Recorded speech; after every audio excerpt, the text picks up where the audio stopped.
9 दिन तक हमें किस रूप में पूजा करनी चाहिए, कैसे पूजा करनी चाहिए, ताकि हम जो अनभिज्ञ हैं, जिनको ज़्यादा जानकारी नहीं है पूजा पाठ के बारे में, वो माता रानी को खुश कर सके। माँ की शक्ति क्या जाने, ये शक्ति तो बहुत छोटा शब्द है, मगर जो है वो माँ है। धरा का कंकर, कंकर जैसे हम शंकर कहते हैं, तो वो कंकर, कंकर शंकर, जो कंकर के अंदर जो नाद है वो माँ है। कोई देवी को अनुभव करना चाहता है, ये 9 दिन, ये सिर्फ बाहर का जागरण नहीं, ये भीतर के जागरण का काल है, जिस समय पूरी सृष्टि संतुलन से लेकर पूर्णता तक पूरे इस धरा पर भीतर और बाहर दोनों में परिवर्तन करती है। ये धरती माँ का गर्भ है, हम अभी भी गर्भ में हैं। तो यहाँ के जो रूट्स है वो बच्चा नहीं जानता। जब विचार प्रकट हो रहा है, ये वो समय है।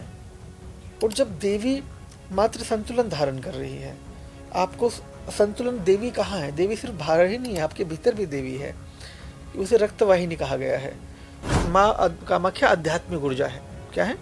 आध्यात्मिक ऊर्जा, बहुत पावरफुल ऊर्जा है, पर जो है वो वही है। श्री यंत्र देख रहे हैं, ये सब की सब 9 डायमेंशन है। 4 डायमेंशन ऊपर जाती हैं, चेतना का ऊपर की ओर, 5 नीचे की तरफ जाती हैं, और ये टोटल अगर हम देखेंगे टोटल 43 डायमेंशन बनती है। तो जो श्री यंत्र बना हुआ है, उसे अगर आप ठीक से देखेंगे तो वो पूरे इस ब्रह्मांड का कॉस्मिक इंफ्रास्ट्रक्चर है। ये सबसे बड़ी भूल है मानव की, कि वो समझ रहा है कि वो अब बाहर आ चुका है, जबकि वो अभी भी गर्भ में है। अब माँ अभी भी उसे सींच रही है, आकार दे रही है। वो छोटा बच्चा भी रहा, वो जवान भी हुआ, वो वयस्क भी है, वो वृद्ध भी हो जाएगा। उन सब में से वो कौन है? माँ मोक्षदायिनी भी है और जगत जननी भी है। तो माँ मोक्ष भी देती है, मुक्ति, और जगत में आपको जन्म भी देती है। देवी को भी एक संतुलन चाहिए, शक्ति को भी, क्योंकि वो शक्ति है। शक्ति को यदि संतुलन नहीं होगा तो वो बिखर जाएगी। तो इसीलिए वहाँ शिव विराजित है। माँ कामाख्या को कहा गया है कि वह सत्ता की देवी है। इस धरती पर कौन राजा बनेगा, वो माँ चुनती है। सब माँ को अलग अलग रूपों को पूज रहे हैं। कोई अगर हम ज्यूज वर्ल्ड में देखेंगे तो वो जो ट्रायंगल है, एक ऊपर एक नीचे, इजराइल के झंडे में जो स्टार है, तो स्टार ऑफ डेविड कहा जा रहा है। तो देवी के पुत्र हैं शुक्र।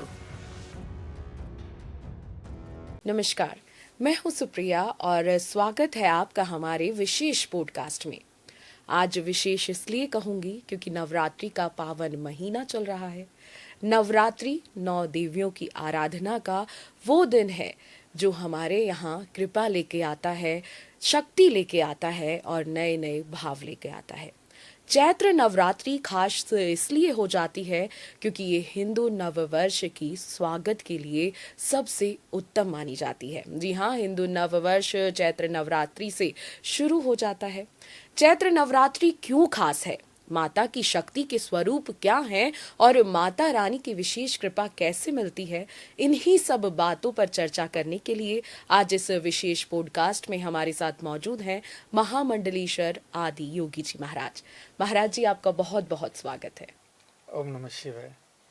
महाराज जी, शक्ति स्वरूपा माँ दुर्गा, जिनकी आराधना करने से कहा जाता है कि सभी मनोकामना पूर्ण हो जाती हैं, लेकिन माता रानी की शक्ति क्या है और नवरात्रि का स्वरूप क्या है और महत्व क्या है, उसके बारे में थोड़ा जानना चाहेंगे।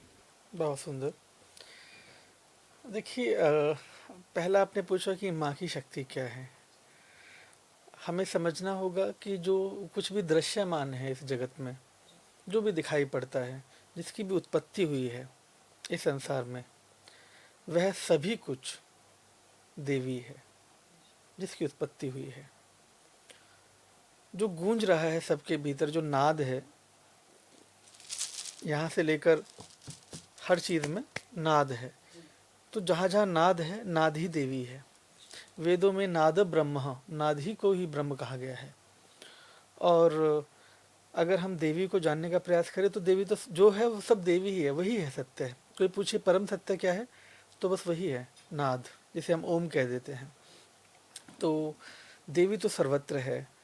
और देवी को समझने के लिए आसान तरीके में मैं कहूँगा कि अगर वास्तविकता में कोई देवी को अनुभव करना चाहता है, ये 9 दिन, ये सिर्फ बाहर का जागरण नहीं, ये भीतर के जागरण का काल है, जिस समय पूरी सृष्टि संतुलन से लेकर पूर्णता तक पूरे इस धरा पर भीतर और बाहर दोनों में परिवर्तन करती है।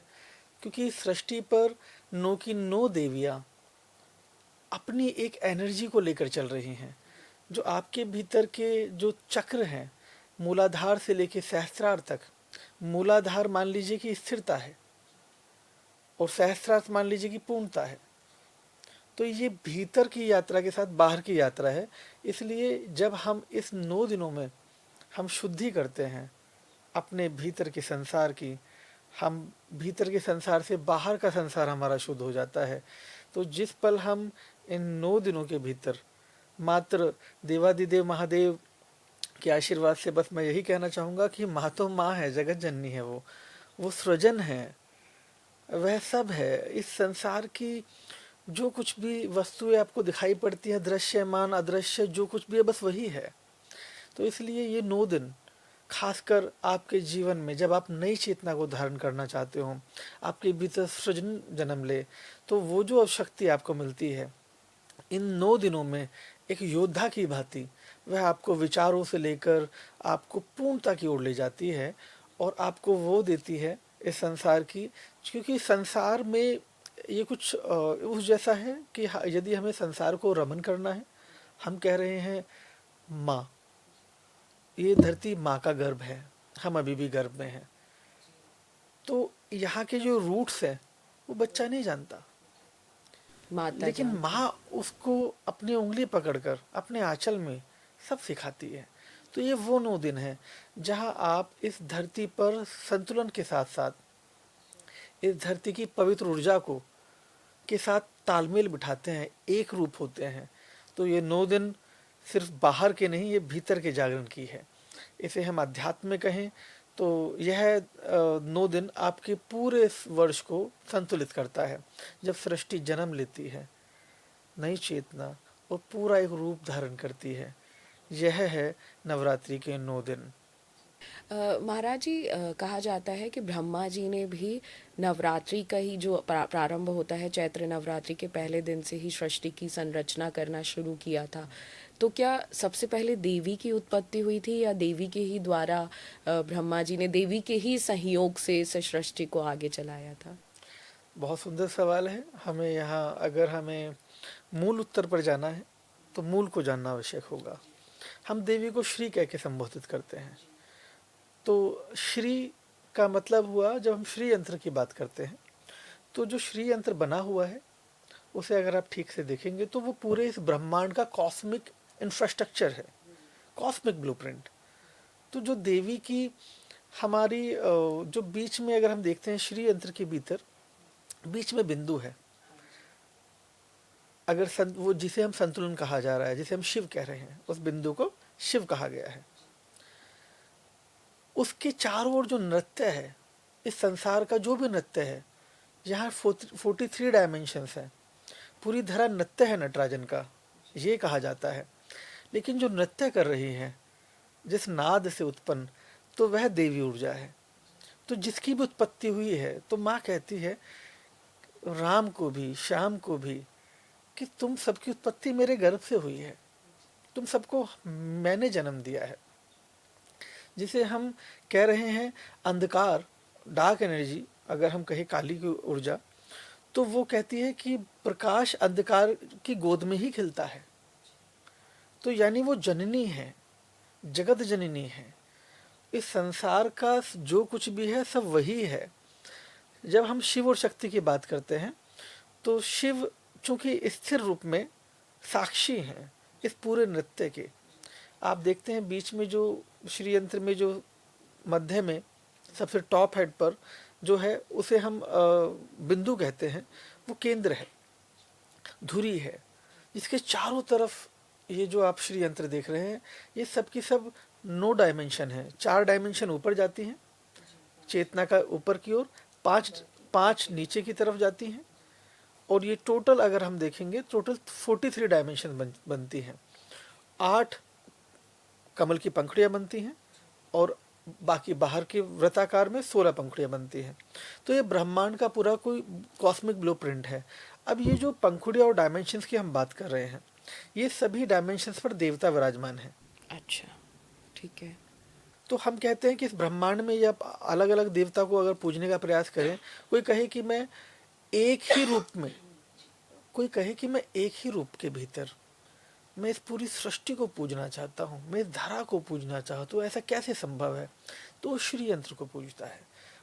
उसमें पूरी सभी लोगों की, सभी देवी देवताओं की, सभी उसमें समाहित है। इसलिए अक्सर श्रीयंत्र हम सब घर में भी रखते हैं और हर पंडित महाराज सब सलाह देते हैं कि श्रीयंत्र रखना चाहिए। जी।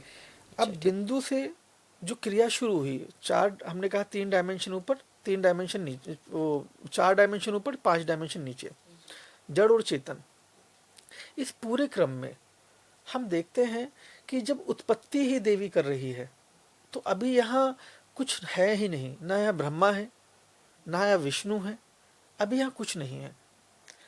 अभी यहाँ सिर्फ रिएक्शन भी मौजूद नहीं है। अभी यहाँ पर एक भावना जन्म लेती है, इमोशन। उस भावना से, जिसे हम इच्छा कह रहे हैं, भावना कह रहे हैं, उससे सृष्टि जन्मी है। तो वो जो भावना जन्म लेती है, जैसे एक हम इसे ऐसे समझने का प्रयास करते हैं, धरती आग का गोला थी। इस धरती पर जीवन संभावना नहीं थी। धरती के भीतर जब वह इच्छा जागृत हुई, वो भावना जागृत हुई, तो इस धरती पर जो जीवन की उत्पत्ति का मूल कारक है, अगर हम देखें, वो सूर्य है, जिसे हम हिरण्यगर्भ कह रहे हैं। और हिरण्यगर्भी वही देवी है। अच्छा, हाँ। अब बस यही है कि देवी नृत्य है, लेकिन देवी को भी एक संतुलन चाहिए, शक्ति को भी, क्योंकि वो शक्ति है। शक्ति को यदि संतुलन नहीं होगा तो वो बिखर जाएगी, वो बिखर जाएगी। तो इसलिए वहाँ शिव विराजित है। इसलिए शिव की नाभि से उत्पन्न, जैसे हम विष्णु जी की नाभि से उत्पन्न ब्रह्मा जी को देखते हैं, तो ये जो क्रिएशन है, ब्रह्मा का मतलब है क्रिएशन। ये क्रिएशन जो उत्पत्ति है, ये उत्पत्ति अगर हम देखेंगे तो भगवान शंकर लेटे हुए हैं, उनकी नाभि से निकल रही है देवी। श्री निकल रही हैं। तो ये है मूल इस ब्रह्मांड का। और यहाँ पर हम जब देखते हैं कि सृष्टि का शुरुआत से लेकर बाहर तक हम मैस्कुलिन एनर्जी और फेमिनिन एनर्जी की बात करते हैं। शिव बिन शक्ति अधूरी, शक्ति बिन शिव, तो ये नित्य शुरू ही नहीं हो सकता। इसीलिए इस धरा पर जो कुछ भी मौजूद है वो उन्हीं के नृत्य से है, शिव और शक्ति के नृत्य से। जहाँ शिव स्थिर रूप में, त्रिशूल आपने देखा है, त्रिशूल जो विराजमान है, त्रिशूल नीचे स्थिर एक है, सिंगुलैरिटी है, अद्वैत है। ऊपर डमरू है, शेप लाइक डमरू। तो डमरू की शेप कैसी है? शेप लाइक इन्फिनिटी, अनंत की तरह। अब जो अनंत ऊर्जा है वो कहाँ से बह रही है? डमरू से, जिसे हम पल्सर कहते हैं साइंटिफिक भाषा में। तो ये जो नाद है ये प्रकट हो रहा है डमरू से। और डमरू के भीतर 8 त्रिकोण इधर है, 8 त्रिकोण इधर है, 2 दाने हैं बीच में। 2 दाने 2 दिशा में बजते हैं, 2 2 दूनी 4, 8 और 8 16, तो 16 चौका 64। 64 योगिनी मंगल गावत नृत्य करत भैरू, अरु बाजत ताल मृदंगा तब बाजत डमरू। तो वो जो डमरू है, वो डमरू से जो नाद प्रकट हो रहा है, जिसे हम ध्वनि कह रहे हैं, जो ब्रह्मांड का मूल भगवान है, जिसे हम कहते हैं प्रत्यक्ष रूप में, अगर किसी को पता है तो जो ध्वनि भी हम सुन रहे हैं, ये सब देवी है, ये नाद देवी है। नाद ब्रह्म, नाद ही ब्रह्म है। तो ये जो ध्वनि प्रकट हो रही है, इस ध्वनि से वर्णमाला विकसित हुई, जिन्हें पाणिनि ने सूत्रों में वर्णित किया, जिसमें हम पाणिनि के 16 सूत्रों को पढ़ते हैं। तो उसमें आप देखेंगे पाणिनि जी ने जिन सूत्रों के बारे में वर्णन किया है, जिन हम मातृकाओं की बात करते हैं, ए आ ई, ये सब मातृकाएं हैं। सृष्टि जो मैनिफेस्ट होती है वो इसी से होती है, जिससे वर्णमालाएं निकली, जिससे पूरा नाद सब प्रकट हुआ। और नाद कहाँ नहीं है? यहाँ भी नाद है, यहाँ भी नाद है। इस संसार की कौन सी ऐसी वस्तु है जिसमें नाद नहीं है? तो देवी कहाँ नहीं है? जो सब है वही देवी है, जो सब में विद्यमान है। जी महाराज जी, जैसे देवी का स्वरूप तो हम जानते हैं, आपने भी कहा कि देवी हर जगह विद्यमान है, लेकिन नवरात्रि के पावन दिन इतने खास होते हैं, अलग अलग 9 स्वरूपों की देवी की पूजा होती है। साल में 4 नवरात्रि आती हैं, जिसमें से 2 गुप्त नवरात्रि हैं, एक शारदीय और चैत्र नवरात्रि। लेकिन कहा जाता है कि चैत्र नवरात्रि का एक अलग ही स्वरूप है, और चैत्र नवरात्रि में देवी की आराधना करने से बाकी सब नवरात्रियों से दुगना फल मिलता है। ऐसा क्यों है? देखिए, यह वह है जब सृष्टि अपना स्वरूप नई चेतना के रूप में शुरुआत करती है। अब जब यदि आप बीच में जाकर यदि करते हैं जो अन्य नवरात्रियां हैं, तो वो सब अलग अलग क्रम है वो भी इम्पोर्टेंट। लेकिन जब आप शुरुआत में जो योजन है, सृष्टि का जो योजना है, जहाँ ऊर्जा फॉर्म हो रही है, ये वो टाइम है जहाँ चेतना का बीज एक स्वरूप धारण कर रहा है। वह दिशा और दशा आपके पास यदि अभी नहीं होगी, अगर शुरुआत में आपके पास नॉलेज और विजडम है, तो आप दुगनी तेजी से काम कर सकते हैं, 10 गुनी तेजी से काम कर, जितना दौड़ना चाहे दौड़ सकते हैं। आपको संतुलन चाहिए, ऊर्जा चाहिए।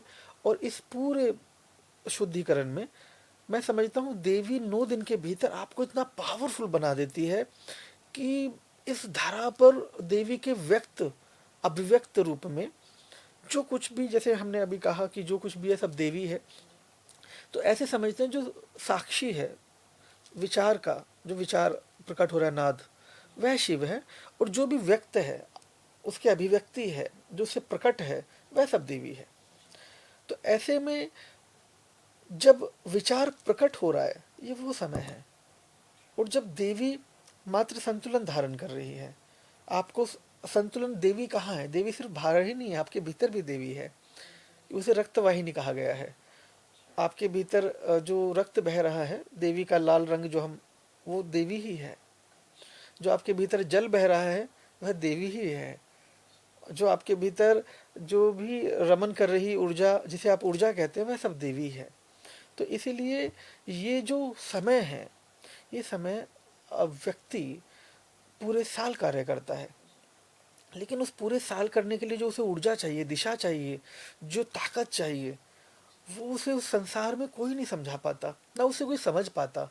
लोगों की अपनी इतनी समस्याएं होती है, वो नहीं सुनने के लिए तैयार। तो ऐसे में यदि कोई आपको समझता है, तो आप बेटे हैं तो आपको माँ समझती है, और माँ से आप ना भी कुछ कहें, वो तब भी समझती है। तो क्योंकि आप उनके पुत्र हैं, आप उनकी पुत्री हैं, वो आपकी माँ भी है, वो आपकी सखा, वो सब है, मतलब वो हर रूप में है। और जो भी एक नारी शक्ति हमें यहाँ नजर आती है, शिव और योग और योगिनी के रूप में, ये सब उसी के रूप है ना। जी, और माता के तो अलग अलग रूप हमने देखे ही हैं, चाहे वो कामाख्या देवी हो, काली माता हो, या वैष्णो देवी हो, अलग अलग स्वरूप माता के हैं। जैसे कि 9 दिनों में हम 9 स्वरूपों की पूजा करते हैं। पहले दिन घट स्थापना से नवरात्रि का शुरू होता है।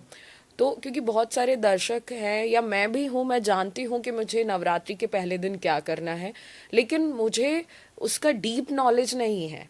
लाइक कि घट स्थापना क्यों होती है, नारियल हम उस पे क्यों रखते हैं।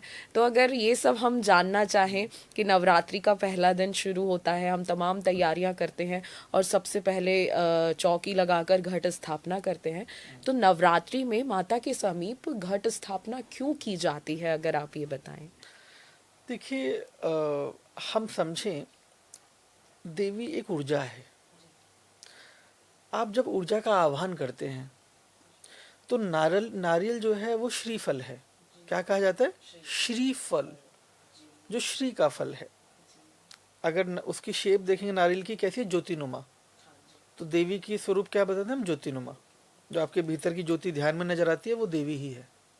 जब आप ध्यान करते हैं, देवी ज्योति नजर आती है, वही देवी।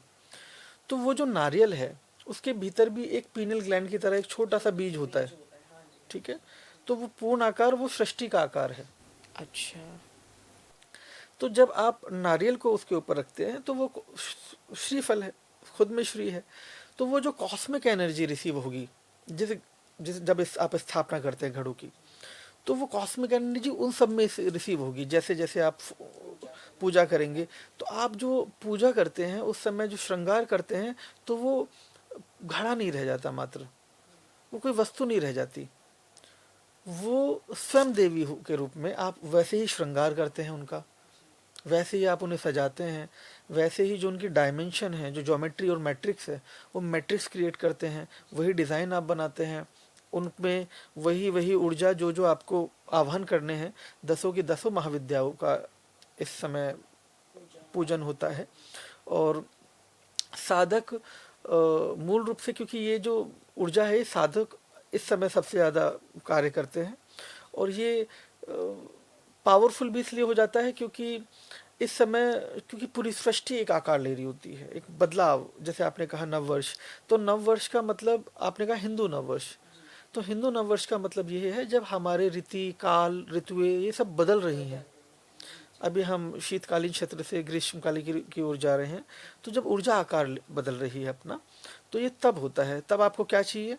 संतुलन भी चाहिए, मानसिक शांति भी चाहिए, साहस भी चाहिए, आपको एक फुल ऑफ एनर्जी पैकेज जो चाहिए। तो 10 को 10 महाविद्याएं एज प्रोटेक्टर, एज मेंटर आपको हर रूप में ऊर्जा प्रदान करती है। मतलब कोई इसका चमत्कार देखना चाहे तो मुझे लगता है कि उसे एक बार करना चाहिए। जो करेगा तो वो फिर दुनिया से कहेगा। मतलब इसको हम ये भी समझ सकते हैं कि जाने अनजाने में ही सही या इनडायरेक्टली ही सही, नव वर्ष की शुरुआत हम माता रानी से करते हैं, माता की पूजन से करते हैं, ताकि हमारा जो पूरा साल है, हमारी जो ऊर्जा है, वो सब अच्छी बनी रहे, अच्छे से गुजरे और हमें माता रानी का आशीर्वाद मिले। बिल्कुल जी। ये तो हो गई नारियल की बात, और जैसे सब जानते ही हैं, कहा जाता है पान सुपारी ध्वजा नारियल ले तेरी भेंट चढ़ाया है। नारियल का हमने जान ही लिया। पान सुपारी जो हम माता रानी को चढ़ाते हैं, उसका क्या महत्व है? देखिए, पान हो, सुपारी हो, लौंग हो, इलायची हो, हम जब इन सब की बातें करते हैं, पान में भी वही लाल रक्त, मतलब ये रिचुअल्स फॉर्म में अगर हम इसे कहेंगे तो एक सात्विक पूजा होती है देवी की। चूंकि देवी को 3 रूपों में पूजा जाता है, सात्विक, राजसी और तामसिक। तो देवी का जो, जब हम सात्विक पूजा कर रहे हैं तो रक्त हमें लाल ही चाहिए, हम सिंदूर जो है वो लाल ही है, लेकिन है सात्विक। तो ऐसे ही उसमें जो पान का जो रूपन है, अगर आप देखेंगे तो वो वही है। सुपारी का जो रूप है अंदर से कैसा है, वो वही है। तो और जो हम आमतौर पर देखते हैं, अन्य चीज़ें जैसे हम अर्पित करते हैं, जहाँ कहीं भी नेगेटिव एनर्जी है और आपको पावरफुल जोन में एक एज प्रोटेक्टर चाहिए जहाँ पे नेगेटिव एनर्जी एकदम से गायब हो जाए, तो वहाँ आप लौंग, इलायची और इन सब का इस्तेमाल करते हैं, क्योंकि इनके भीतर एक कॉस्मिक ज्योमेट्री होती है। वो कॉस्मिक ज्योमेट्री क्या करती है, वो एकदम से पोर्टल्स को ओपन कर देती है। मान के चलिए कि जो भी नेगेटिव एनर्जी उस पोर्टल में एकदम से ग्रैब हो जाती है और वो वहीं से वाइप आउट हो जाती है। तो वहाँ पर ये मान लीजिए कि ये कुछ इतना मैजिक जैसा है कि आपको लगे कि यह नकारात्मक ऊर्जा है, या कहीं भी आपको लगे जीवन में कहीं भी, तो आप लौंग और कपूर और तो जो तो रिचुअल फॉर्म में जब आप करेंगे तो उसकी ताकत आपको नजर आती है, एकदम से आप बैलेंस हो जाते हैं। ऐसा लगता है कुछ भारीपन था पूरे शरीर में, वो एकदम से हल्का हो गया। तो बेसिकली क्या है, हर एक रिचुअल का एक साइंटिफिक कॉर्ड है, एक साइंटिफिक एलिमेंट को लोग नहीं समझते। अब इसकी मैं अगर साइंटिफिक साइड्स को पूरे नवरात्रों के बताना शुरू करूँ तो आपका पॉडकास्ट लंबा हो जाएगा। नहीं नहीं, आप बताइए। लेकिन मैं चाहूँगा कि इसका जो, अगर हम देखें साइंटिफिक साइड भी, ये फॉर्म बदलती रहे। अगर इसको हम समझने का प्रयास करें, जैसे एक साधक के लिए माँ क्या है, एक साधक के लिए पूजा क्या है, एक साधक के लिए समझने के लिए क्या है कि ये संसार में जिसे वो पूज रहा है, वो भीतर पूजता है। साधक की अगर मैं मतलब ट्रेडिशंस की बात करेंगे हम, तो जो माँ को अध्यात्म दर्शन में पूजता है, वो भीतर पूजता है। वो जान लेता है कि जो ये शरीर है यही श्री है, ये जो नाभि है ये वो बिंदु है जिसे हम शिव कह रहे हैं, जिस नाभि से हम जुड़े थे, जो हमारा मूल है, जिससे हम माँ की गर्भ से जुड़े थे। ये जो शरीर के ऊपर की एनर्जी है, ये 4 त्रिकोण ऊपर है, फ्रैक्टल डायमेंशन, जिन्हें फ्रैक्टल डायमेंशन कहते हैं। 5 त्रिकोण नीचे जड़ ऊर्जा में है। तो ये पूरा शरीर श्री यंत्र ही है, और ये ऊर्जा मूलाधार से शुरू होकर सहस्त्रार तक जा रही है, जिसे हम ईडा, पिंगला और सुषमना के सक्रिय रूप से बैलेंस करते हैं। सुषमना क्या है? संतुलन है, ऊर्जा। ईडा और पिंगला क्या है? शिव और शक्ति। तो इन दोनों के में जब लय होती है, अभी आपने देखा होगा, अभी सर्दियाँ जा रही हैं, गर्मी आ रही हैं, तो इन दोनों के बीच में अब एक लय है। अगर आप देखें ना, अब सर्दी है ना गर्मी है, बैलेंस, एक संतुलन है। तो अब एक लय है। ये संतुलन को समझकर सृष्टि में फिर वो अपनी चेतना से, चेतना के उच्चतम स्तर पर, जिसे कहते हैं हम हायर कॉन्शियसनेस, व्यक्ति देवी पूजा करके सिर्फ अन्न, जल, भौतिक वस्त्र सिर्फ यही नहीं पाता। इस सृष्टि का जो हायर कॉन्शियसनेस है, हम कह रहे हैं कि जो कुछ भी है सृष्टि में सब माँ है, तो जो हाईएस्ट कॉन्शियसनेस से सुपर कॉन्शियसनेस का अलाइनमेंट, जिसे हम योग कह रहे हैं, आपके भीतर उसका कनेक्टिविटी, जो उसका पूरा जो फ्रैक्टल डायमेंशंस है जिसमें आप संसार में उलझ जाते हैं, उसमें आप ना उलझे, वो दिशा एक साधक को जीवन में ये इतना संतुलन दे देती है। तो ऐसे में मुझे लगता है कि इन दिनों का भरपूर उपयोग अगर कोई करना चाहे अपने जीवन में, कोई भी समस्या उसके, और उसका चमत्कार देखिए। अच्छा, 9 दिनों में नवरात्रि 2 दिनों के भीतर पर हर दिन वो चमत्कार देखेगा। अच्छा, बस उसके लिए देखिए, हमने कहा माँ है या पिता है, कोई आपके प्रभाव का भूखा नहीं है। अगर कोई भूखा है, माँ किसका भूखा है, पुत्र किसका भूखा है? माँ ममता की भूखी है। माँ अपने पुत्र से या पुत्री से क्या चाहेगी? क्या कोई वो चाहेगी मटेरियल थिंग्स? वो तो खुद में जगत जननी बस है। प्यार चाहिए, समय समय पे देख लो, पूज लो, हाँ, मान लो, बातें उसे कर सिर्फ लो। भावना, उसे भावना चाहिए। उसे, वो तो अभी यहाँ भी है जब हम बात कर रहे हैं, वो तो यहाँ भी है, आपके भीतर भी है, यहाँ भी है, सर्वत्र है। जो सुन रहे हैं उनके कानों में जो जा रही है वो भी देवी है, जो ध्वनि ही देवी है, हमने कहा। और मरने से पहले भी हमारे भीतर जो चली जाती है वो क्या है? ध्वनि चली जाती है, और आपके दिल की धड़कन बंद हो जाती है, नाभि चक्र जो मूल केंद्र है वह भी बंद हो जाता है। तो वो ध्वनि आपके भीतर से चली जाती है। कहते हैं कुछ चला गया इस व्यक्ति के भीतर से, बस नजर नहीं आया। अब आप इतनी देर से बातें कर रहे हैं, ये ध्वनि नजर तो नहीं आ रही है लेकिन है। तो यही नाद, स्पंदन है, आपके मूल है ये इस सृष्टि का भी, जैसे हम ओम कह रहे हैं, और सृष्टि के नृत्य का भी। मतलब माता की शक्ति अगर हम समझना चाहें तो वो हमें दिखाई नहीं देती, लेकिन हर वक्त हमारे साथ है, ऐसा हम कह सकते हैं। देखिए, आपको समझना होगा, इन 9 महीने में आप पैदा हुए, इन 9 महीने में आपका पूरा शरीर फॉर्म हुआ, मूल से लेकर, एक बीज से लेकर, जहाँ बीज स्थिरता है, और स्थिरता से लेकर पूरा का पूरा पूर्णता तक 9 महीने में आप गर्भ के भीतर माँ के तैयार हुए। अब जब माँ के गर्भ में एक बच्चा होता है, जो वो सवाल करता है।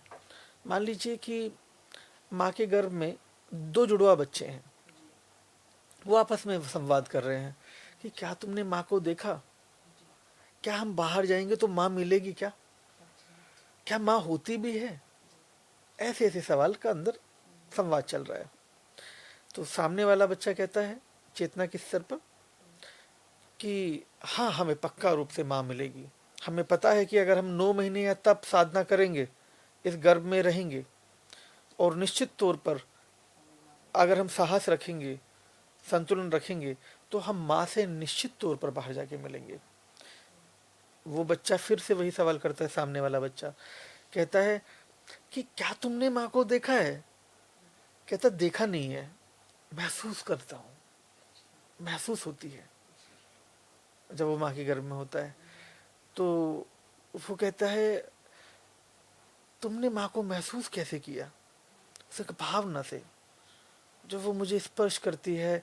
वो कहे मुझे तो वो नजर ही नहीं आ रही है। उसने कहा जिसमें तुम हो वही माँ का गर्भ है। तो इसके कहने का तात्पर्य, ये संवाद ये है कि जब वही दोनों बच्चे बाहर आ जाते हैं, अब वो माँ के दर्शन कर रहे हैं, माँ के दर्शन करके वो तुरंत बच्चा रोता है।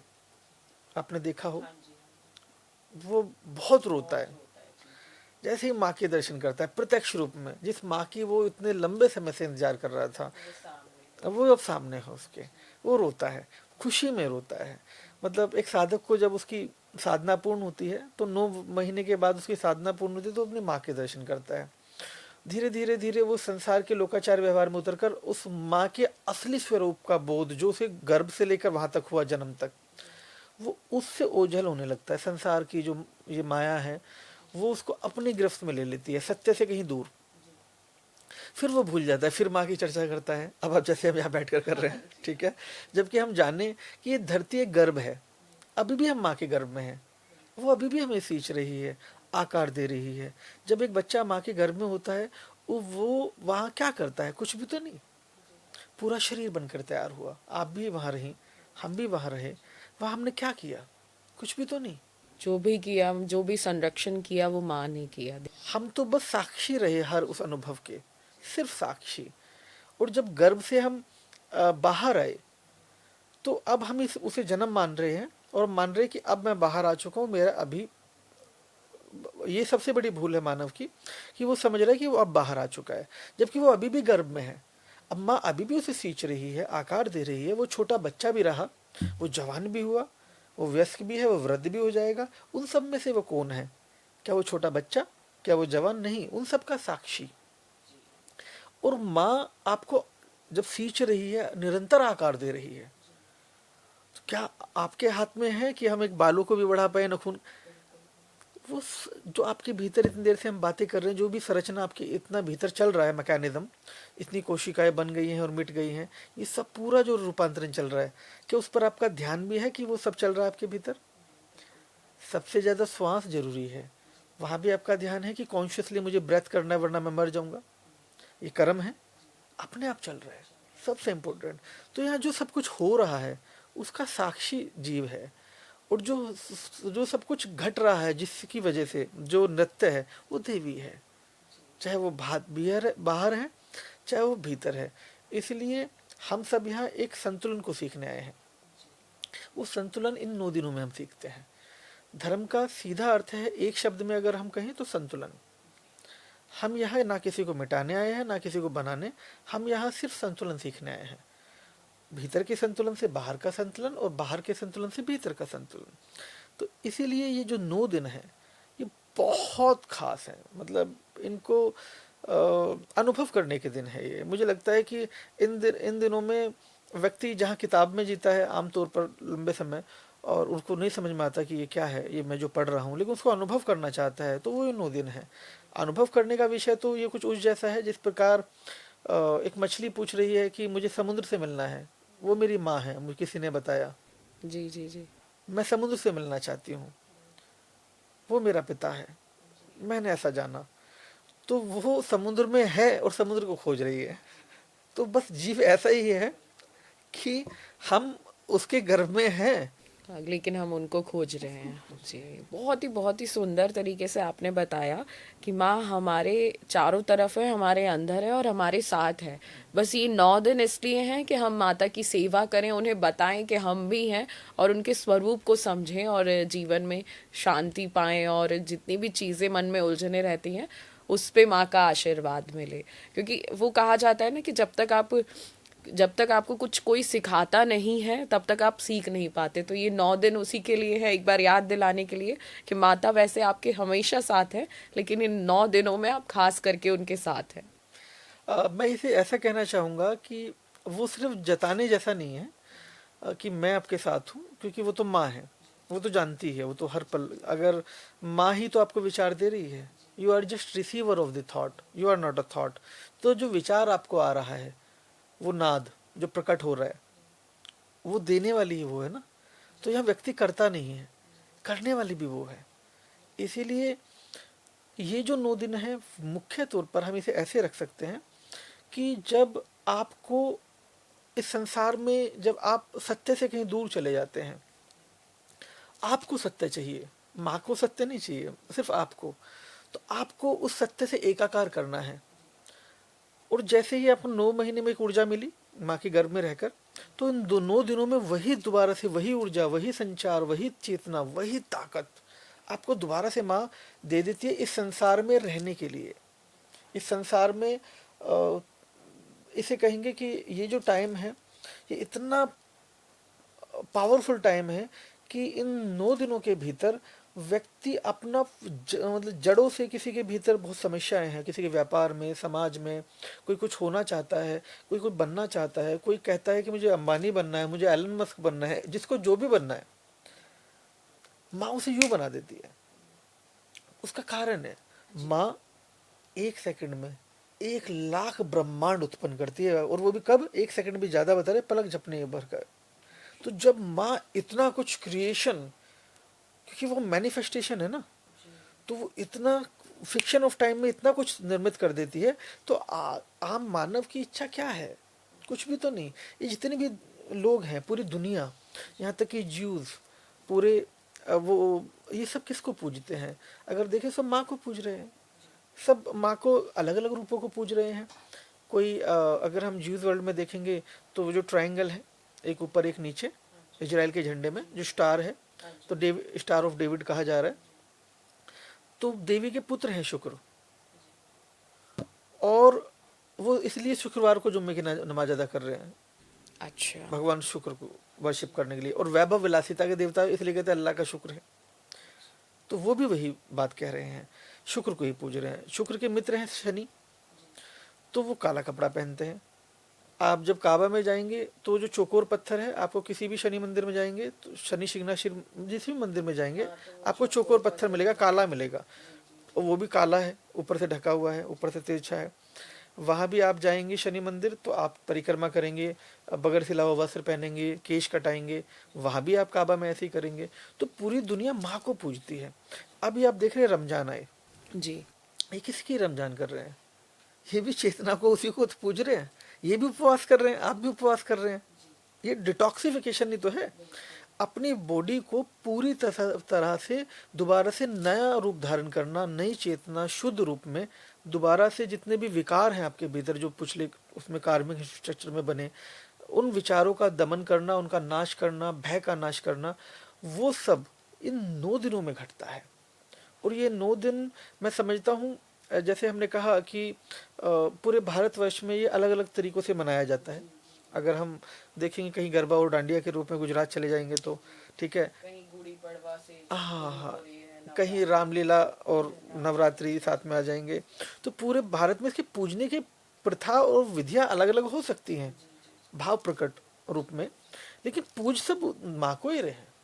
पूरी दुनिया में आप स्टार देखेंगे तो वो सबके झंडे मिलेगा, चाहे चाइना चले जाएंगे, चाहे थाईलैंड, सबके झंडे में मिलेगा। लेबनान से लेकर सीरिया से लेकर वो स्टार जो है, अगर हम उस स्टार को समझे तो वो माँ प्रत्यंगिरा को चाइना पूज रहे हैं। किसकी पूजा करते हैं? माँ प्रत्यंगिरा, जो ड्रैगन है उन्हीं का एक वही शक्ति है ना, विरुद्ध शक्ति है। इसलिए तंत्र में माँ प्रत्यंगिरा बहुत पावरफुल देवी हैं, जो आपको प्रोटेक्ट करती हैं। जब कोई भी आपके खिलाफ तंत्र करना चाहे तो तंत्र का असर नहीं होता। तो इसलिए चाइना के खिलाफ जितने भी अभी पॉलिसीज और लोग प्लानिंग करते हैं तो काम ही नहीं कर पाए।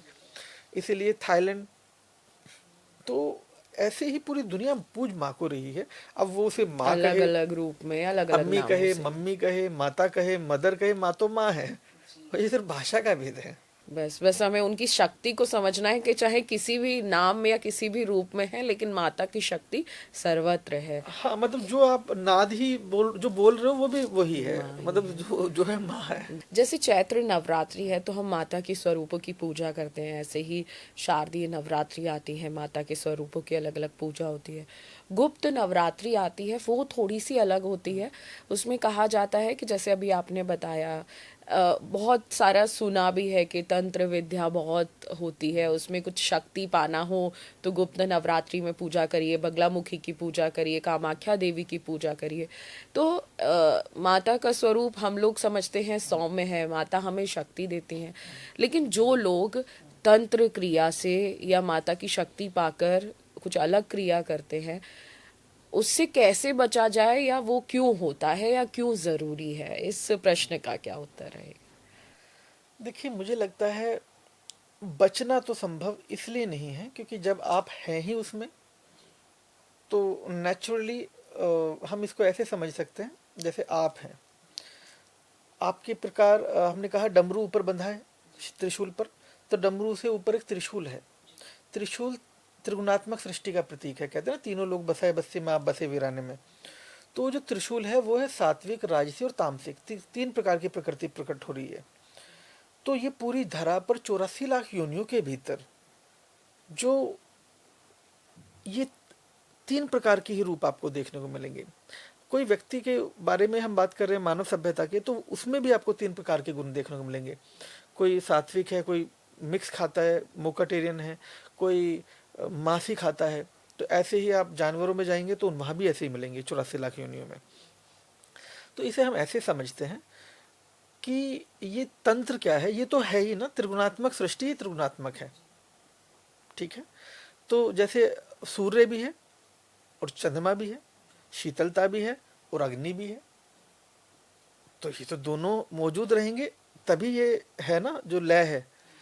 तो इसीलिए सीखना तो इसको सबको चाहिए, और बस यही है, इसको अगर हम समझने का प्रयास करें कि जो लोग गुप्त नवरात्रियों में साधना करते हैं, अदृश्य शक्तियों को हासिल करते हैं, सिद्धियों को हासिल करते हैं, तो ये मूल रूप से सिद्धियां लोक निर्माण के लिए होती हैं।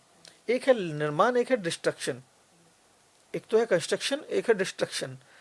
एक है सृजन, एक है विनाश। हम कहते हैं ना, ये सृजन और विनाश दोनों की शक्ति है। माँ मोक्षदायिनी भी है और जगत जननी भी है। तो माँ मोक्ष भी देती है, मुक्ति, और जगत में आपको जन्म भी देती है। तो ठीक इसी तरह जब कोई साधक इस टाइम में अगर नवरात्रि के गुप्त नवरात्रि में अगर साधना करता है तो वो अदृश्य शक्तियों का मालिक हो जाता है। अदृश्य शक्तियाँ मतलब जैसे यहाँ अदृश्य शक्तियाँ क्या होती हैं, एक छोटे में आपको समझाने का प्रयास करें। हवा में अभी भी यहाँ जितनी भी हवा यहाँ चल रही है, इस कमरे में अगर हम देखेंगे तो पंखा चल रहा है तो हवा चल रही है। तो जो हवा चल रही है ये पंखे की मौजूदगी में है, यानी कुछ घूम रहा है। जो हवा बाहर चल रही है, जो साइकिल उन तक ला रही है, अनिमा लघिमा, पवन पुत्र भगवान हनुमान जी को कह रहे हैं हम, तो कह रहे हैं कि अनिमा लघिमा, हवा 8 प्रकार से बहती है। वो इतनी ताकतवर भी है कि उसके बगैर सब संतुलन, जितना भी संतुलन है वो हवा से है। तो इस डायमेंशन में हम 3 डायमेंशनल वर्ल्ड में हैं। अभी आप मुझे थोड़ा सामने देख पा रहे हैं, थोड़ा लेफ्ट में भी, थोड़ा राइट में भी, लेकिन आप 3 डायमेंशन के अलावा 4th डायमेंशन नहीं देख सकते। तो ऐसे ही यहाँ 64 डायमेंशन है, 64 योगिनी हम कह रहे हैं, जिन्हें हम कह रहे हैं डायनासोर जा चुके हैं, विलुप्त हो गए हैं, जिन्हें हम कह रहे हैं कि ये प्रजाति अब नहीं है। वो सिर्फ अदृश्य तो ही है, शरीर तो नहीं उनके पास, चेतना तो है ना। तो वो जो ट्रैवल कर रही है बादलों में, हवा में, जो वेग है, ये जो वायु है, इसमें जो अदृश्य लोक है, जो आंखों से नहीं नजर आ रहा है लेकिन है। जैसे जिस प्रकार एक पेड़ का वृक्ष है, ऊपर नजर आ रहा है, नीचे जड़ है जिसकी वजह से वो है, लेकिन वो जड़ नजर नहीं आ रही है लेकिन है। तो ऐसे ही जिसकी वजह से जो दृश्यमान है वो है, ये नजर आ रहा है, लेकिन जिसकी वजह से है वो अदृश्य है। तो उस अदृश्य शक्ति को जब हम संसार की लोक निर्माण की सिद्धियां होती हैं ये, तो इसमें संसार की लोक निर्माण की सिद्धियां भी हासिल की जाती हैं। लेकिन जब संसार में अधर्म बढ़ता है, अधर्म के समय आमतौर पर जब हम माँ का उग्र रूप देखते हैं तो उग्र रूप को जागृत करना होगा। अगर आपका पुत्र आया है आपके पास, कह रहा है कि माँ मुझे, मेरे साथ आज गलत हुआ, तो आपका उग्र रूप ही होगा, तो आप उग्र से ही तो दमन करोगी। अगर किसी को डराओगे या कुछ भी तो उग्रता से ही करोगे। अगर बेटा आता है तो और घटना मीडियम है तो आप मीडियम रेंज हिसाब से करोगे, और बहुत बैलेंसिंग घटना है, सात्विक, वैसे ही ठीक है बात करके वैसे हो जाएगा तो उसे प्यार से टैकल करोगे। तो बस ये इतना ही भर ही है, इसको ऐसा समझे। इसको हम तंत्र को गलत समझा जाता है, तंत्र गलत नहीं है। तंत्र को वेस्ट वर्ल्ड ने अपने फायदे के लिए इस्तेमाल किया। पूरी दुनिया में आज भी हम जितने भी रॉयल्स हैं, जितने भी एलीट फैमिलीज हैं, जितने भी पूरी दुनिया में ताकतवर लोग हैं, जो ताकत को पूजते हैं, जो ताकत चाहते हैं, तो वो किसे पूज रहे हैं? अगर हम देखेंगे, आपने पश्चिम में देखा होगा एक बाल को वो पूजते हैं, बाल, डीमन गॉड, जो सिंग, जो ऐसे सिंग लगे हुए, इल्यूमिनाटी और ये जितने भी देखते हैं, तो ये पूरा का पूरा मैं जो ये किसके पूज रहे हैं, ये भी माँ ही है, लेकिन ये माँ का ही स्वरूप है। और ये माँ को अज कहा गया है यहाँ पर। बकरी का जो चेहरा है वो वहाँ, तो अजमुखी, तो वो उन्हें पूज रहे हैं ताकत के लिए। वो सत्ता की देवी है। और बाल को एक तरह से मैंने कहा कि राजा इंद्र से भी उनका मैस्कुलिन एनर्जी, राजा इंद्र जो भगवान इंद्र की बात करते हैं उनसे जुड़ा हुआ माना जाता है।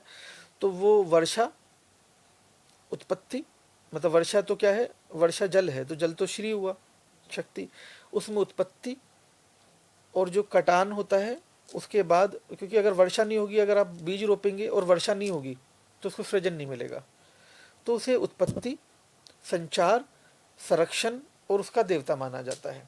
तो वो बाल को पूजते हैं। अभी ईरान ने बाल की मूर्ति जलाई, हाँ जी। वो तो देखिए उन्होंने युद्ध शुरू कर दिया।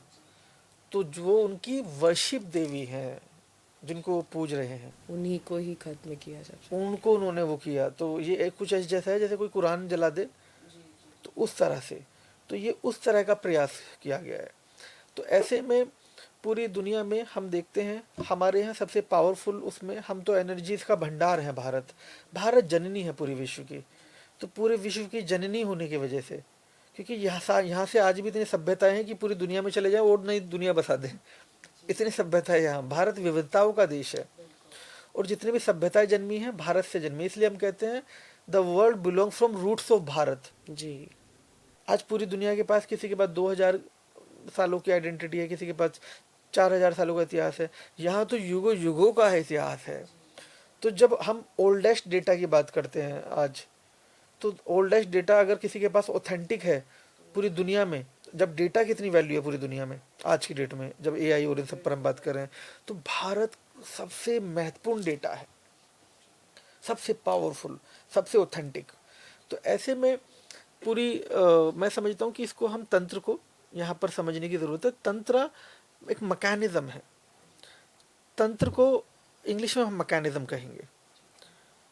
अगर हम तंत्र और यंत्र कहेंगे आमतौर पर, तो जो यंत्र मौजूद है उसके मैकेनिज्म जो है वो तंत्र है, कि ये ऐसे ऐसे बना, ये ऐसे फॉर्म हुआ, वो मैनिफेस्टेशन का जो प्रोसेस है, दैट इज कॉल्ड तंत्र।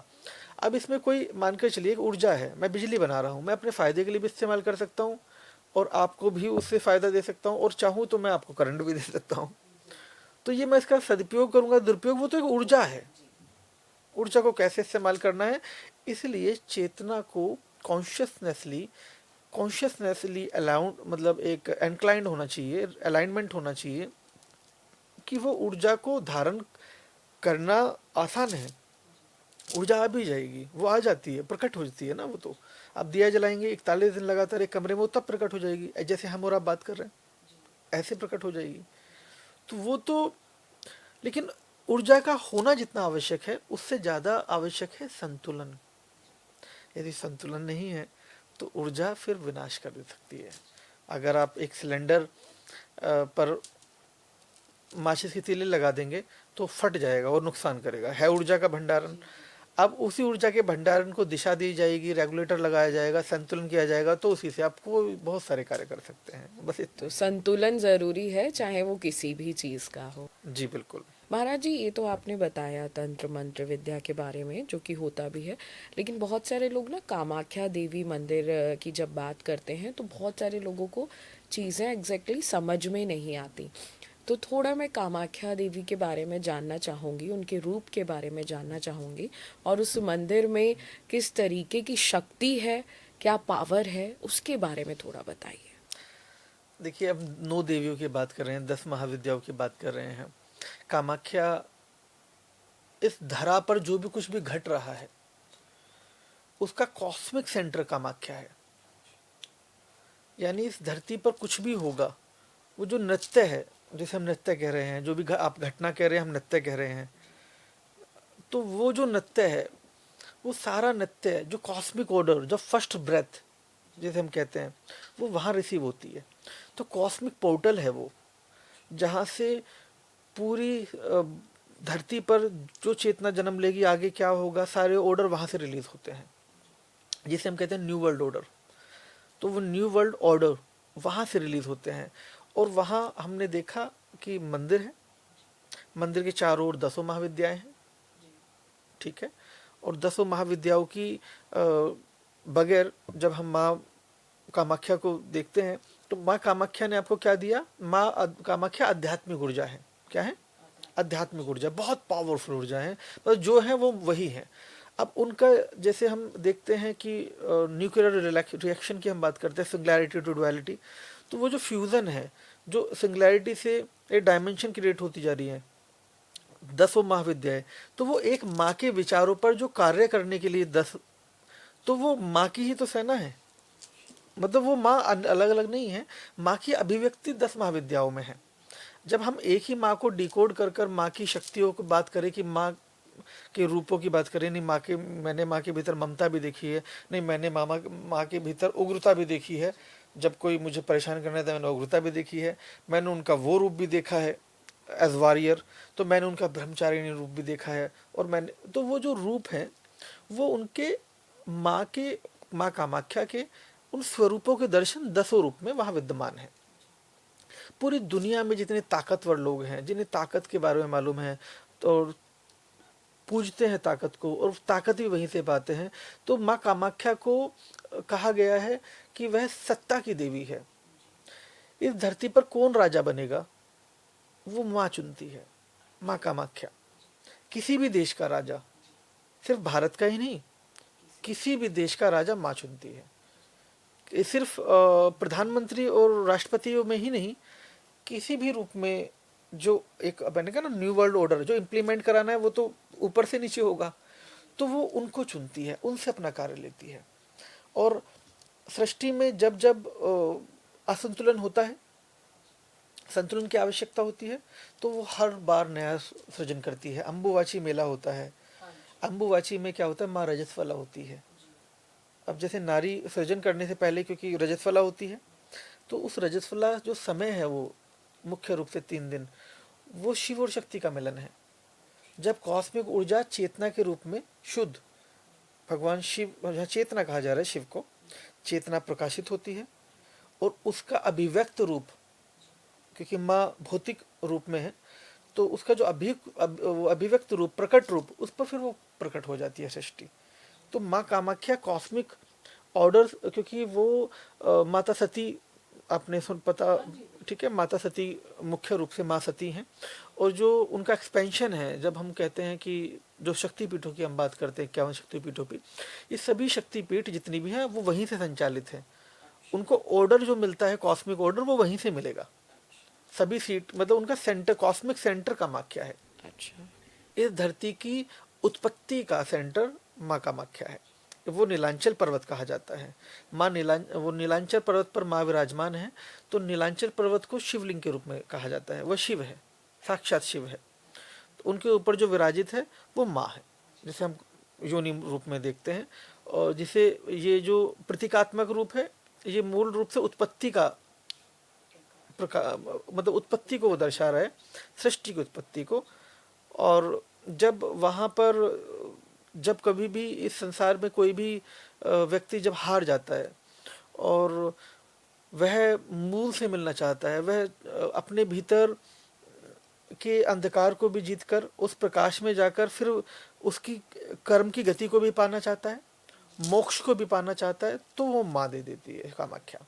तो तभी जितनी भी बड़ी बड़ी हस्तियां हैं सब कामाख्या देवी जाती हैं, पूजा कराती हैं, क्योंकि जैसे कि आपने बोला कि अगर पावर चाहिए तो कामाख्या देवी के पास है। यहाँ तक कि आपको जानकर हैरानी होगी कि पूरी दुनिया का तंत्र, चाहे वो डोनाल्ड ट्रंप है, चाहे वो जो बाइडेन है, चाहे वो, मतलब अब से नहीं, ये तो हम देख रहे हैं कि पुराने समय के काल से जो राजा हुआ करते थे पहले से ही, तब से आज तक वही पूजते आ रहे हैं माँ कामाख्या को।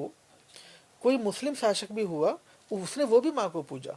वो माँ के सामने कभी भी, वो सिर्फ कोई जैसे जीत कर आए किसी राज्य को, तो माँ के पास जाते ऑर्डर लेने, और वहाँ अपना नतमस्तक झुकाते। चाहे वो कोई भी शासक हुआ, युगों युगों से माँ को वो नतमस्तक करके वहाँ से फिर अपना बो डाउन करके, ये जो हेड है जिसे नारियल कहा जा रहा है, न नारियल समर्पित करते ना, तो ये भी आपका अपर हेड, इसको आपको समर्पित करके, समर्पित भाव से वो माँ को अर्पित करता है अपनी सारा जो भी उसने पाया, क्योंकि वो बगैर माँ के तो नहीं किया उसने।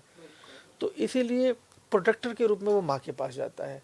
आज जितनी भी पूरी दुनिया में कोई घटनाएं होती हैं या उनका कार्मिक बैलेंस करना है या कुछ भी, पूरी दुनिया के जितने भी ताकतवर लोग हैं सबके तंत्र कामाख्या में होते हैं, पूरी दुनिया के। अब आप ये अंदाजा लगा लीजिए। इसलिए अम्बु कितना पावरफुल है। और अम्बुवाची में पूरे अम्बुवाची के जो 3 दिन है मुख्य रूप से, इन दिनों में पूरी धरती पर जितने भी हाईएस्ट इंक्लाइंड स्पिरिचुअल फॉर्म्स हैं, तंत्र से लेकर हर प्रकार के, वो सब वहाँ साधक, सिर्फ साधक साधक आते हैं। ये साधकों का मेला होता है, ये साधकों का समय होता है जब साधक अपने माँ और पिता दोनों की ऊर्जा से एकाकार करता है और वहाँ वो रिचुअल से ज़्यादा स्पिरिचुअल फॉर्म में ध्यान करता है, साधना करता है। मुख्य रूप से उस समय महत्व ध्यान का और साधना का है, क्योंकि माँ जब प्रसव पीड़ा से गुजर रही होती है, जो वो टाइम जोन है, क्योंकि आप खुद फेमिनिन एनर्जी, आपको पता है कि उस दौरान कितनी, तो उस समय जब नव चेतना धारण हो रही होती है तो वहाँ ध्यान का महत्व है। वहाँ जो पीछे हमारा कुंड बना हुआ है, ध्यान कुंड, मुख्य रूप से वहाँ का महत्व है, जल का महत्व है। माँ रजस्वला होती है, उस जल का महत्व है मुख्य रूप से। मतलब जितनी भी हम बात करें माता रानी की, चाहे कामाख्या देवी की, चाहे सभी देवी के स्वरूपों की, जितना हम जान सकते हैं उतना ही कम है। बस हम इतना ही बोल सकते हैं कि माता की जो शक्ति है वो सबसे बड़ी है और सबसे शक्तिशाली है, जिसे हम समझना चाहिए और जिसे हमें पूजना चाहिए अगर हमें अपना जीवन अच्छे से बिताना है तो। गुरुजी, अब बहुत सारी माता रानी की बातें हो गई हैं, नवरात्रि का पावन दिन भी चल रहे हैं। हम थोड़ा सा नवरात्रि के बारे में जान लेते हैं, जो भी दर्शक हमें देख रहे हैं, क्योंकि अब जब इतनी बातें जान ली हैं तो फिर ये भी हो जाता है कि अब हम माता रानी को कैसे मनाएं, उनके स्वरूपों की कैसे पूजा करें ताकि हमें उनकी कृपा प्राप्त हो। कुछ संक्षिप्त में कि 9 दिन तक हमें किस रूप में पूजा करनी चाहिए, कैसे पूजा करनी चाहिए, ताकि हम जो अनभिज्ञ हैं, जिनको ज़्यादा जानकारी नहीं है पूजा पाठ के बारे में, वो माता रानी को खुश कर सकें। देखिए, इन 9 दिनों में जिनके पास में समय है वो माँ को अपने भाव प्रसादी अर्पित करना चाहते हैं, वो किसी भी रूप में माँ को पूज सकते हैं। ये क्षेत्रों के आकार पर सब तरह की अपनी अपनी एक पूजा है, ये क्षेत्र भी इसमें मायने रखता है।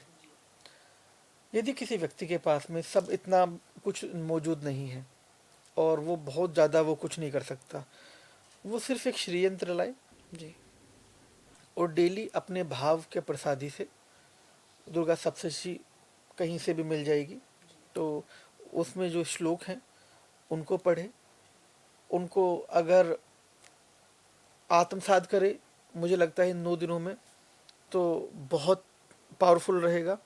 और जिसके पास में मान के चलिए संसाधनों की कमी नहीं है, वो पूर्ण रूप से करना चाहते हैं, तो वो तो फिर पूर्ण रूप से यज्ञ करे, माँ का जबरदस्त रूप से अपना साधना का एक क्षेत्र बने, कीलित करे पूरे क्षेत्र को, वहाँ रहे, साधना करे। और इन दिनों में मतलब जो भी हमारा एक क्योंकि माँ को लाल फूल बड़े प्रिय हैं। हाँ जी, क्योंकि हम देखते हैं चाहे वो गुलाब के हों, चाहे वो गुड़हल के हों, स्पेशली तो बड़े प्रिय हैं, वही रूप है। तो इसीलिए अगर आप वह अर्पित करें, केसर हो तो केसर अर्पित करें, तो लाल चीज़ें, तो हर दिन के अगर हम 10 महाविद्या का पाठ करते हैं तो इनकी सामग्री अलग अलग हो जाती है 10 दिन की। कुछ चीज़ मूल है, बाकी सब बदल जाएंगी। लेकिन अगर कोई साधक 10 महाविद्याओं का अनुष्ठान न करके सिर्फ माँ को एक ही रूप में जानता है और एक ही रूप में पूज रहा है, तो सिर्फ वो कुछ भी ना करे, वो माँ कामाख्या का स्वरूप धारण करे। मतलब जो भी एक अपने भीतर समझे, जो हमने जो स्पिरिचुअल साइड बताई है, और उसके सृजन को देखे। इन 9 दिनों के भीतर ध्यान करे, सिर्फ ध्यान।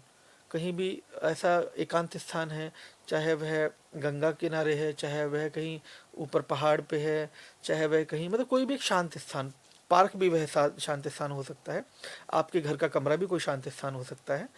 तो कहीं भी एक शांत स्थान में एक माँ का दीपक जलाकर इन 9 दिनों निरंतर जलता रहना चाहिए वो दीपक, और बस वहाँ बैठे, वो सिर्फ अनुभव करे उस माँ के। क्योंकि माँ को आमतौर पर जब से हम वैदिक मंत्रों से हम जो पूजते हैं, और जो दुर्गा सप्तशती की हम बात करते हैं तो ये जो हमारे ये तो हो गया एक प्रोफेशनल वे में कि जब आप माँ को पूज रहे हैं।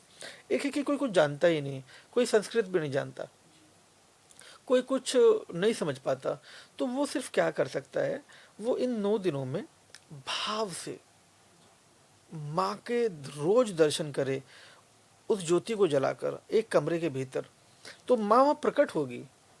इन 9 दिनों के भीतर ही माँ प्रकट हो जाएगी। हाँ, और कहीं बाहर भी नहीं, उसके भीतर ही प्रकट हो जाएगी और बात करेगी। उसको भीतर इतने बड़े चेंजेस आएंगे, वो तो मैं समझता हूँ कि माँ की कृपा का असर भी आपको दिखने लगेगा। आपको पता चलेगा जैसे आपके बंधन कटने लगेंगे, अच्छा।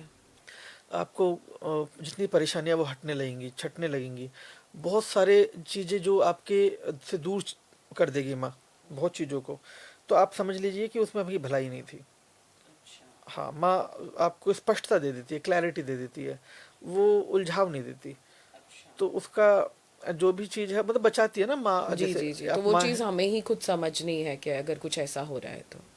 मतलब उसका जैसे आमतौर पर ऐसे समय में क्या होता है कि जब माँ कुछ ऐसा परिवर्तन कर रही है, उसको प्रोटेक्टिव रूप में बचा रही है और हैप्पीली और सेफ साइड एक हेल्दी मोमेंट के साथ अलग कर रही है, किसी से भी डिटैच कर रही है, तो उसका मतलब ये नहीं है कि उसके जीवन में दुख आ गया है, नहीं। उसका मतलब ये है कि माँ आपको कुछ सिखा रही है, कुछ प्रोटेक्ट कर रही है। तो जो ऊर्जा आपके लिए उस रूप में नहीं बह रही है, तो बस माँ का प्रयास यही होता है कि अपने बच्चे को सुरक्षित रखा जाए, उसको सही दिशा दी जाए। हर माँ का यही होता है। तो उनका भी वही वही है कि जब आपके भीतर आध्यात्मिक क्लैरिटी, इस संसार क्या है, आप क्या है, ऐसे ब्रह्म ज्ञान की उत्पत्ति माँ देने लगती है। आपके ने जो कभी ज्ञान पढ़ा ही नहीं, जो ज्ञान आपने कभी सुना ही नहीं, वो ज्ञान आपके भीतर डाउनलोड कर देती है। ऐसी ऐसी चीज़ें कर देते हैं माँ। माँ तो मैंने कहा ना कि जो सब है वो माँ है। मतलब माँ की शक्ति क्या जाने, ये शक्ति तो बहुत छोटा शब्द है, मगर जो है वो माँ है। दृश्य अदृश्य वो माँ है, और जो इस दृश्य और अदृश्य इन दोनों के बीच में जो संतुलन दिए हुए वो शिव है। मतलब माता की शक्ति स्वरूप को जितना जाने उतना ही कम है। हाँ, इनके बारे में तो देखिए, आकाश माँ है, धरती माँ है, पाताल माँ है, इस धरा का कंकर कंकर जैसे हम शंकर कहते हैं, तो वो कंकर कंकर शंकर, जो कंकर के अंदर जो नाद है वो माँ है। तो सब में है, तो सब सर्वत्र है। तो बिल्कुल जैसे कि महाराज जी ने बताया, सर्वत्र माँ है और माँ के स्वरूप को जितना जान पाए उतना ही कम होता है। और नवरात्रि के पावन महीने में, नवरात्रि के पावन दिनों में आप जितना माँ को प्रसन्न कर सके, जितना भी आपसे हो सके माँ को मनाइए। जैसे अपनी माँ को मनाया जाता है, उनसे बात की जाती है, वो खुश हो जाती हैं, ऐसे ही माँ को मनाइए और अपनी जिंदगी में सुख शांति और समृद्धि पाइए, ऐसा हम कह सकते हैं। महाराज जी, आज आपने बहुत सारी चीजें ऐसी बताई हैं जो हमें नहीं पता थी और इतनी अच्छे अच्छे उदाहरण से आपने हमें समझाया है। निश्चित ही दर्शकों को बहुत कुछ समझ में आ गया होगा और बहुत सी ऐसी बातें आपने बताई जिससे हम माँ की शक्ति को समझ पाए। और निश्चित ही सभी लोगों को पता चल गया होगा कि कण कण में माँ है, हमारे अंदर माँ है और हमारे आसपास चारों तरफ माँ है। और माँ के स्वरूप को आपने इतनी अच्छी तरह हमें बताया, समझाया। आप यहाँ आए उसके लिए आपका बहुत बहुत धन्यवाद। और आगे भी हम चाहेंगे कि ऐसे सरल शब्दों में, ऐसे साइंटिफिक शब्दों में और ऐसे सरल सरल उदाहरण के साथ हमें आप बहुत कुछ जो है हमारे सनातन धर्म के बारे में बताएं, समझाएं। आज के लिए आपका बहुत बहुत धन्यवाद। जय माँ, हर हर महादेव। हर हर महादेव। तो दर्शकों, ये तो नवरात्रि विशेष पॉडकास्ट था। निश्चित ही आपको पसंद आया होगा। अगर आप हमसे और भी कुछ जानना, पूछना चाहते हैं या अन्य विषयों के बारे में अन्य पॉडकास्ट चाहते हैं तो हमें कमेंट करें, हम आपके हर सवालों का जवाब देंगे। नमस्कार।